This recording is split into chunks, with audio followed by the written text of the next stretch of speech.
Со македонско оро и песна, жителите од областа Голобрдо од двете страни на македонско-албанската граница за прв пат во селото Требиште на албанска страна заедно го прославија 2 август денот на двата Илиндена. Тоа благодарение на можноста да минат преку преминот Джепиште-Требиште, кој функционирал се до средината на минатиот век.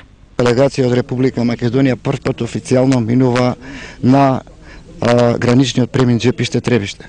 Со нашето поменување, со нашето покажување на патните исправи и личните исправи, практично означуваме една нова конекција меѓу Република Македонија и Република Албанија, која што е од исклучително значење за граѓаните од регионот на Голобрдо.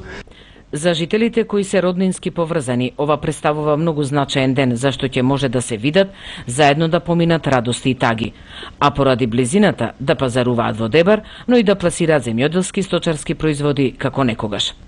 Јас како селанец тука ја поминуваме слободно. Се надеваме дека нашите комуникации ќе бидат многу побави од денес и тоа е стварно голема радост. За цела Голобрдо, овој пат се направи за нас многу помош. За нас. До сега тие мораа да одат преку премините Блато и Ќафасан, а од Булчиза или Брашт понатаму по макадамски пат уште со часови. По цели 6 децении преку овој граничен премин за прв пат минуваат жителите од Джепиште, Отишани, Требиште и другите села од Голобрдо. За да постојано функционира овој премин ќе мора да се превземат дополнителни активности, пошто ќе се овозможи непречен протек на луѓе и стока.